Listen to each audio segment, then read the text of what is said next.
Hola, en este videíto les voy a comentar algunas cosas sobre el simulacro de evaluación versión 2. Voy a, igual que hice en el anterior, a comentarlo sobre las soluciones que ya dejé escritas y desarrolladas.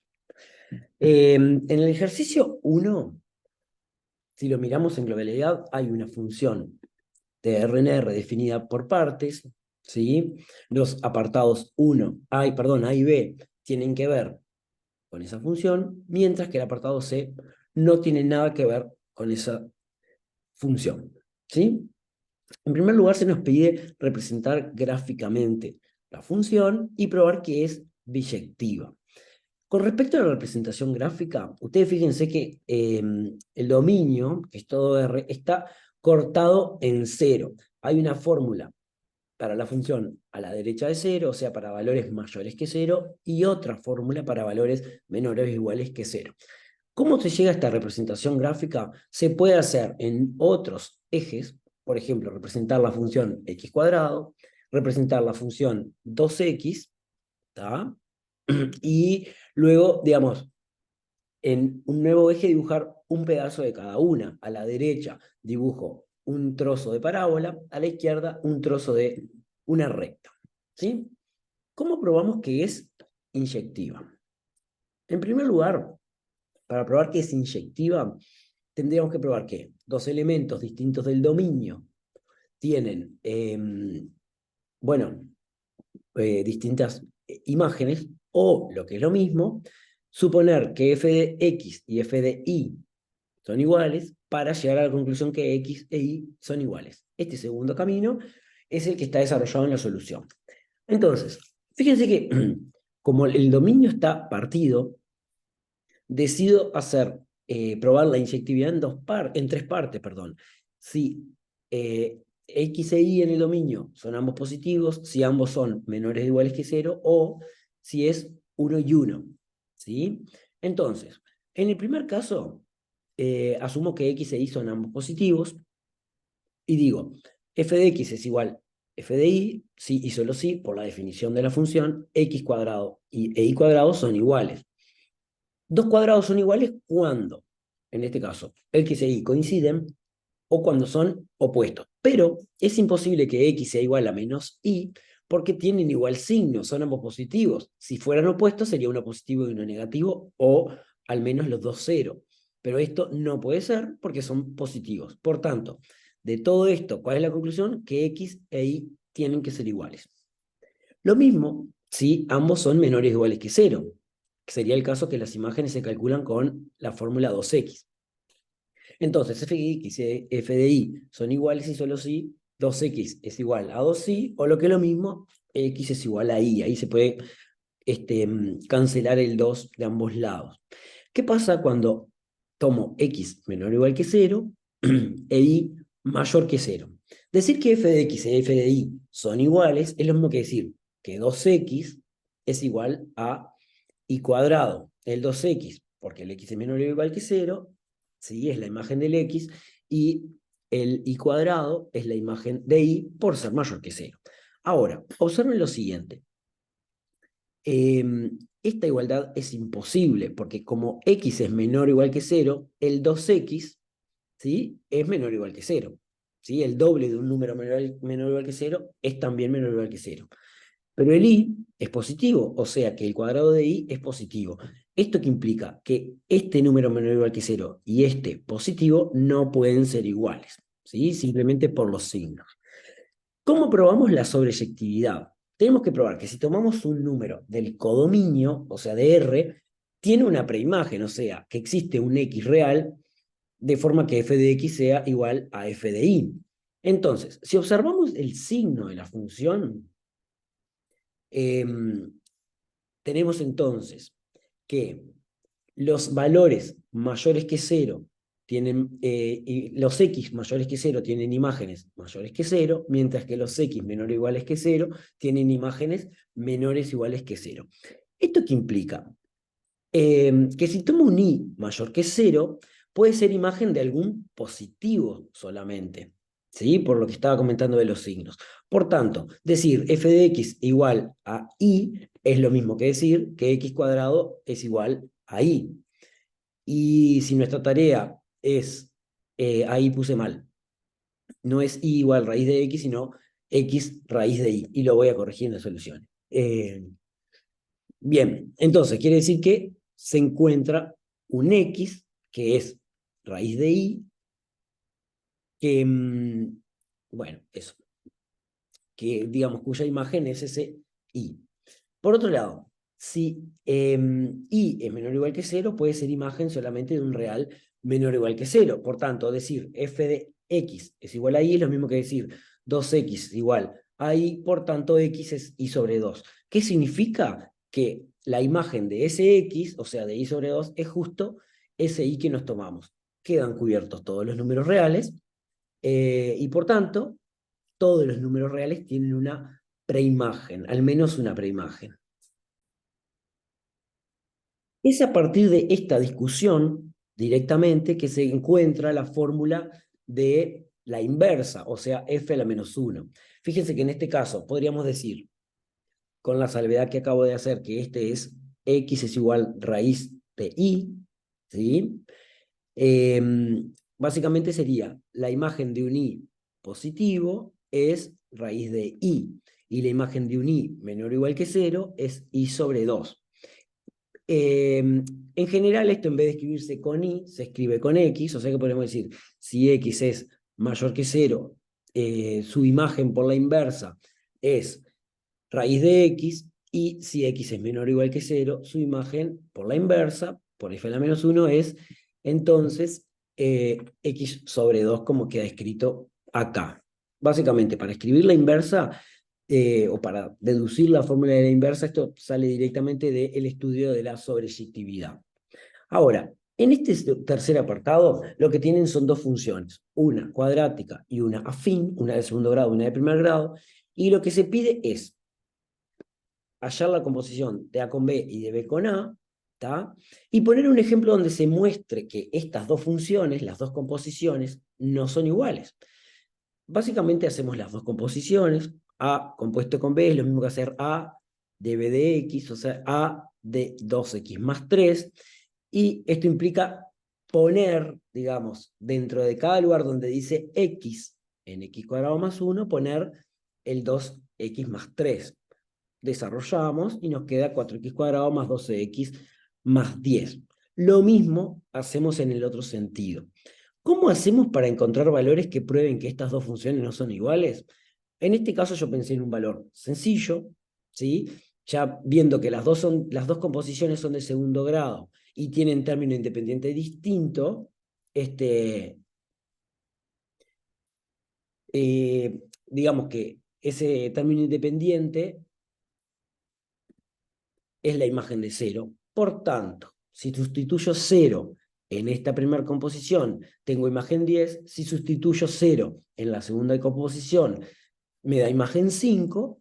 Por tanto, no son iguales. Ya ahí, con esto basta para, digamos, un ejemplo para probar que las funciones no son iguales. Bien, el ejercicio 2 es de conteo o teoría combinatoria. En este caso, se consideran dos conjuntos, el conjunto B formado por las 5 vocales, ¿sí? Y el conjunto C formado por 7 consonantes, ¿sí?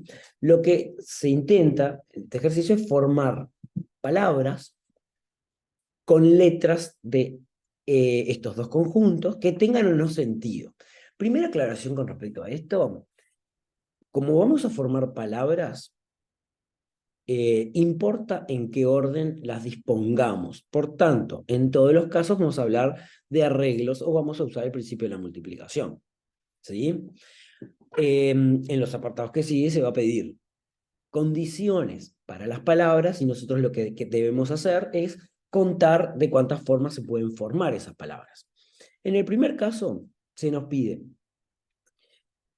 contar las palabras que se pueden formar con las letras de B unión C. Es decir, juntamos en un conjunto solo las 12 letras, las vocales y las consonantes, y formamos palabras de 6 letras. Este es el más sencillo. básicamente tenemos dos elementos disponibles y los ordenamos de a 6, lo que tenemos son arreglos de 12 tomados de a 6. En segundo lugar, se nos pide contar las palabras que comienzan con A. Entonces, si disponemos, como ya hemos hecho en otros ejercicios, los 6 lugares, porque la palabra que formamos tiene 6 letras, y ponemos en primer lugar la letra A, nos quedan 11 letras restantes, ¿sí? Que son todas las demás, y porque no las podemos repetir, fíjense esta condición, no se pueden repetir las palabras, serían 11 letras disponibles de las que tenemos que elegir 5, o sea que en total son arreglos de 11 tomados en 5 palabras que empiezan con A. Allí no calculé el resultado porque estaba sin calculadora a mano. Y en el caso que empiece con una vocal, es muy similar. Se podría hacer este mismo razonamiento pensando que empiezan con A, otras con E, otras con I, y así obtendríamos 5 veces lo mismo, o simplemente decir, en el primer lugar hay 5 posibilidades, que son las 5 vocales. ¿Cuántas letras disponibles me quedan una vez que yo elijo una vocal? Me quedan 11 letras de las que tengo que elegir 5. O sea que estos 5 lugares, otra vez como en el anterior, se pueden completar de arreglos de 11 tomados de 5 formas, pero esto multiplicado por 5, digamos que son todas las posibles formas de cambiar esa vocal. Y por último, lo que se nos dice es que las 3 primeras letras son vocales y las 3 últimas son consonantes. Entonces, pensamos, ¿de cuántas formas podemos poner acá vocales y de cuántas formas podemos poner acá consonantes? Lo que nos da, entonces, que las primeras 3 son arreglos de 5 en 3, formas de poner allí las vocales, y en el otro caso, arreglos de 7 en 3 consonantes, y por tanto el total de las palabras es el producto de estos dos arreglos. En el ejercicio 3 se define una operación en R. Esta operación es conocida del práctico o de la clase grabada, no lo recuerdo, con alguna diferencia. Otra vez, como en la versión anterior, no se pide probar que, digamos, allí efectivamente se define una operación, sino que, perdón, sino que se asume que es una operación y se nos preguntan cosas a partir de ello. Se nos pide en primer lugar probar que es un grupo conmutativo, ¿sí? Para ello puse en punteado las condiciones que tenemos que probar para asegurarnos de que es un grupo conmutativo. La operación asterisco debe ser asociativa, conmutativa, debe haber un neutro y cada elemento real, cada número real debe tener un simétrico, ¿sí? La asociativa, como en otros casos, escribimos la igualdad que queremos probar, ¿sí? Calculamos cada uno de los miembros por separado y verificamos, ¿sí?, que hayamos obtenido el mismo resultado. Fíjense que a diferencia de la versión 1, en este caso obtenemos exactamente la misma expresión para ambos miembros de la igualdad, mientras que la otra había alguna diferencia. En este caso podemos asegurar entonces que esa igualdad es cierta para todo A, B y C real. La conmutativa es la más fácil de todas porque, digamos, si planteamos A asterisco B, esto es, por la definición de la operación, A más B más 10. Pero decir A más B es lo mismo que decir B más A, porque esta es suma de números reales, la conocida, y ya sabemos que es conmutativa. O sea que esta expresión es igual a esta, a B más A más 10, y esa expresión es exactamente la definición de B asterisco A. Por lo tanto, esta operación es conmutativa. Respecto a la existencia del neutro, nosotros buscamos, igual que se explicó en el video anterior, un elemento E, un número real, que verifique A asterisco E asterisco A son iguales y ambos dan como resultado A. Esto para todo A real. Insisto con lo que explicaba en el video anterior, que nosotros partimos de A asterisco E igual a A, y usando la definición, lo que deberíamos poder hacer es despejar, bueno, despejar el E, ¿sí? O sea, que básicamente, usando la definición De la operación nos queda A más E más 10 es igual a A. Simplificando las A, ¿sí? Cancelando, y transponiendo el 10 nos queda que le vale menos 10. Si a ustedes para fijar ideas les queda más fácil ponerle X en vez de E, ¿sí? Para darse cuenta que este E, digamos, es la incógnita de esa ecuación, le ponen X y lo calculan. Una diferencia con la clase anterior eh, es que en este caso, el E es menos 10, quiere decir que es fijo, a diferencia del otro, donde concluimos que no había neutro, ¿sí? Porque era, digamos, un número que dependía del A. ¿Sí? Observen que acá no es ni menos 10A, ni menos 10 más 5A, es menos 10. ¿Sí? Con respecto al simétrico, nosotros buscamos un número A', dado cualquier número real A, buscamos una prima que verifique A asterisco A' es igual a prima asterisco A es igual a E. ¿Quién es E? El del apartado anterior, el menos 10. Procedemos de la misma forma, planteando A operado con A asterisco, con A tilde, perdón, A' es igual a menos 10, usamos la definición, ¿sí? De la operación, y lo que intentamos hacer es calcular el A'. En este caso, tiene sentido que el A' dependa del A. ¿Sí? Lo que nos está diciendo es, por ejemplo, que el simétrico de 0 es menos 10, el simétrico de 1 es menos 11, el simétrico de 10 es menos 20. Esto tiene sentido, y si no, piensen en el caso de, por ejemplo, los opuestos de los números reales no son números fijos, sino que cada número tiene su opuesto, lo mismo que con los inversos multiplicativos. ¿Sí? Probado estas cuatro condiciones, tenemos probado que R asterisco es un grupo conmutativo. Se nos pide ahora investigar si asterisco es distributiva a la izquierda respecto a la suma de números reales, y allí se nos traduce que se nos pide. Se nos pregunta si esta igualdad es cierta. Fíjense que hablar de distributividad de asterisco respecto a la suma es muy parecido a decir el producto distributivo respecto a la suma, pero cambiamos, en la definición de distributivas cambiamos el por un asterisco. ¿Sí? Entonces, ¿cuál es la lógica de resolver este ejercicio? Igual que en la asociativa, calculamos ambos lados, ambos miembros de la igualdad por separado, y luego nos fijamos si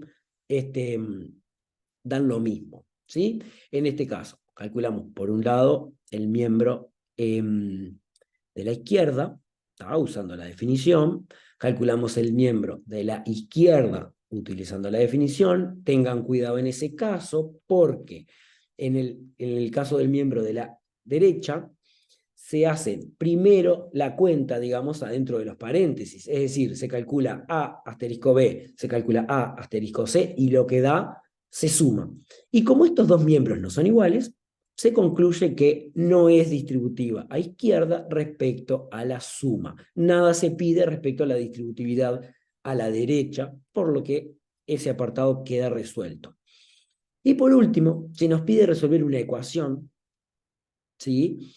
En donde, igual que en el ejercicio anterior, eh, bueno, en el parcial anterior, ¿no?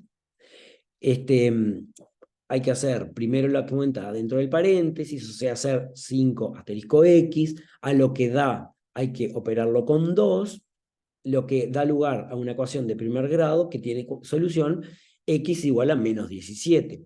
Para verificar esto, se sustituye esta X por menos 17 y se hacen las cuentas en ese mismo sentido. Es decir, primero se opera el 5 con el menos 17, y lo que da se opera con 2. Y allí las cuentas dan efectivamente 10.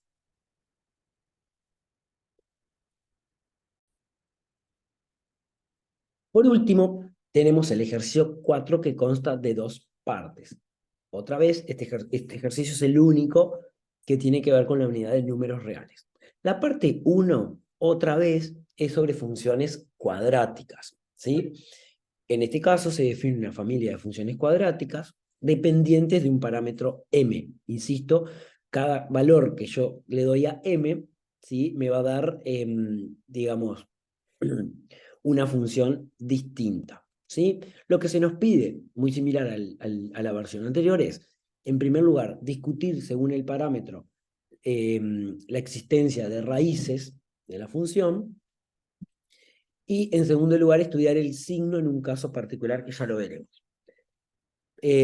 Para discutir, perdón, la cantidad de raíces que tiene la función, debemos, en primer lugar, calcular el discriminante. Fíjense que en este caso el A vale M, el B vale 2 y el C vale 1. M no puede ser 0 porque si no nos queda una función de primer grado, ¿sí? Cosa que asumí, digamos, en la solución del ejercicio de la parte A.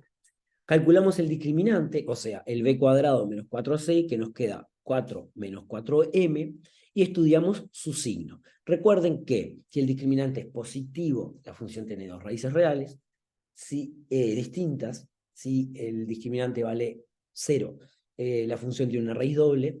Y si el discriminante es negativo, la función no tiene raíces reales. Por tanto, la discusión se da de este modo. Cuando m es mayor que 1, o sea, este lado del signo, la función no tiene raíces reales. Cuando vale exactamente 1, el discriminante es 0, por lo que la función tiene una raíz doble, y si es menor que 1, cabe aclarar, distinto de 0, la función tiene dos raíces reales distintas. Por otro lado, lo que se nos pregunta, se nos pide, es estudiar el signo en caso que no tenga raíces reales. ¿Cuándo no tiene raíces reales esta función? Cuando el m, el coeficiente principal, es mayor que 1. ¿Tá? En este caso, si la función no tiene raíces reales, es toda positiva o toda negativa. ¿De quién depende que sea toda positiva o toda negativa? Justamente del coeficiente principal, que como dijimos, en este caso que nos piden el signo, el coeficiente principal, que es mayor que 1, es positivo, por tanto el signo es todo positivo sin raíces claramente. En la parte 2, igual que la anterior, hay 4 ecuaciones e inecuaciones mezcladas, ¿sí? La primera es un caso de inecuación racional, ¿sí? Que tenemos la suerte de que esté, digamos, desigualada con 0. Es decir, mayor o igual que 0, menor o igual que 0, distinto al caso cuando cuando dice mayor que 1, menor que 1. Perdón, me interrumpieron. Distinto es el caso cuando nos dicen mayor que 1, menor que 1, como en la versión anterior, mayor que X, menor que X. En este caso, cuando es mayor, menor, mayor igual, menor igual que 0, básicamente una inecuación racional se resuelve solo con los signos, ¿sí? En este caso, tenemos que en el denominador hay un producto. Está el factor x menos 2, el factor x más 1 a la 4, no alarmen con el factor x más 1 a la 4 y no intenten desarrollarlo porque no es necesario. Y en el denominador, el denominador es x menos 4. En primer lugar, como hay denominadores, corresponde estudiar la existencia. El denominador no puede valer 0, por tanto, x no puede ser 4. Esto lo que implica es que si obtenemos solución 4, la tenemos que descartar. Hacemos por una parte el signo de x más 2, que es positivo a la derecha del 2, negativo y 0. El signo de x menos 4, que es el último, lo adelanto porque es igual al de x menos 2 con raíz 4. ¿Qué pasa con el signo de x más 1 a la 4? Básicamente, si nosotros intentamos desarrollar eso para estudiar las raíces, lo que obtenemos es un producto cuádruple, digamos, ¿tá? Pero todos los productos son iguales. Si usamos la Hankeliana, todos los factores tienen raíz menos 1. Por tanto, si hay un factor elevado a la 4, a la 10 o a la 20, para hallar las raíces se iguala a 0 simplemente lo de adentro. ¿Sí? Es decir, en este caso, para hallar la única raíz, igualamos el x más 1 a 0, nos da raíz menos 1. ¿Cómo obtenemos los signos? Si hay toda una expresión elevada a un número par, en este caso elevado a la 4, todos los signos son positivos. Es decir, marcamos la raíz menos 1 y por otro lado todo positivo. Si fuera un exponente impar, ¿tá? Por ejemplo, a la 3 o a la 27 o a la 129, no importa cuál sea el exponente, sino que si es impar, el signo se hace obviando el exponente. Esto quiere decir, lo de adentro de esa potencia tiene el mismo signo que toda la potencia entera, ¿sí? En este caso sería positivo, negativo, porque el x más 1 tiene esos signos. Entonces, básicamente, lo que tenemos que hacer es multiplicar todos los signos, nos quedan estos 3 positivos dan positivos, esto es negativo, así sucesivamente. Fíjense que en 2 y en menos 1 marco ceros, porque se anula el denominador, pero en menos 4 puso un no existe, que no se ve demasiado, porque en menos 4 justo es un punto de no existencia, ahí se anularía el denominador. ¿Sí? Entonces, una vez marcado el signo, indicado el signo, volvemos a la expresión y nos piden que sea menor o igual que 0. ¿Qué marcamos entonces en el signo? Todas aquellas partes donde dice menos y donde dice 0. Esto sería en menos 1, en 2 y de 2 hasta 4. Lo escribimos como una unión. Por un lado, este intervalo, recuerden que el cuadradito incluye al extremo, el redondito no, por eso puse 2 cuadrado, 4 redondito, cerrado a la izquierda, abierto a la derecha, se dice, ¿tá? Unión el 1, perdón, el menos 1, que sería un punto aislado de esta solución. A la siguiente, que es una inecuación con valor absoluto. Como indiqué en el video anterior, trabajar con valor absoluto implica trabajar en distintas regiones o zonas. En este caso, tenemos solamente una expresión afectada por el valor absoluto, que es x más 2. Por tanto, estudiamos el signo de x más 2, ¿sí? Que tiene raíz menos 2, a la derecha es positivo, a la izquierda negativo, lo que nos da lugar a dos regiones. En la primera región, como x más 2 es positivo, podemos simplemente olvidarnos del valor absoluto. Por tanto, esto que escribo acá sería esta inecuación, pero borrando el valor absoluto, que básicamente es una inecuación de primer grado, ¿sí? Despejando, obtenemos que x debe ser mayor que 1, ¿tá? Por tanto, si nos fijamos, el 1 está en nuestra región y todos los mayores que 1 también. La solución de esa primera región es el intervalo 1 más infinito. Vamos a la región 2. Lo que escribo acá es otra vez la traducción de esta inecuación, pero ahora, como el x más 2 es negativo, para sacar el valor absoluto debo cambiarle de signo. Es decir, en vez de escribir x más 2, escribo menos x menos 2. Y de igual forma, bueno, se resuelve esa inecuación de primer grado, y lo que se obtiene es que x debe ser mayor que 7. ¿Por qué le pongo que la solución en esa región es vacía? Porque en nuestra región, que sería todos los números reales a la izquierda del menos 2, los menores que menos 2, no hay ninguno que cumpla la condición x mayor que 7. ¿Sí? Por tanto, esa inecuación no tiene soluciones menores que menos 2. Para escribir la solución total deberíamos unir la solución en estas dos regiones y unir el 1 más infinito con el vacío da como resultado 1 más infinito y es la solución total. La ecuación del apartado C es una ecuación exponencial, ¿sí? Y esta es las clásicas que se resuelven con un cambio de variable. Si yo reordeno esta ecuación y paso todo, digamos, para un mismo lado, me queda escrita esta.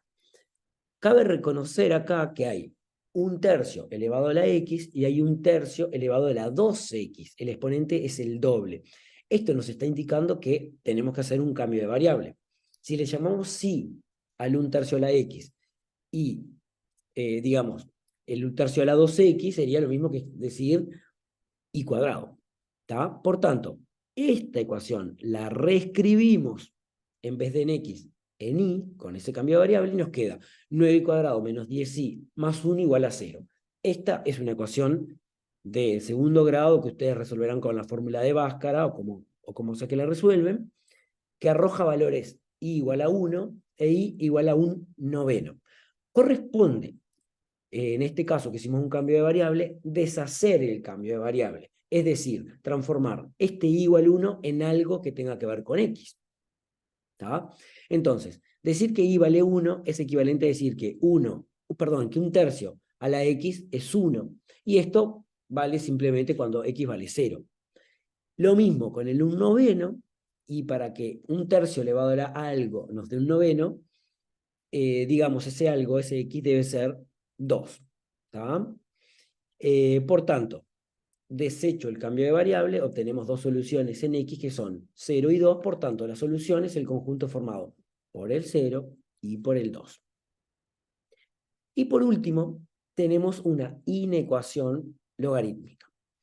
En este caso, corresponde hacer los signos de los logaritmandos, es decir, a lo que afecta el logaritmo, ¿no? A x más 2 y a x más 6. Porque para que existan los logaritmos, eso de adentro, digamos, lo que se llama logaritmando debe ser positivo.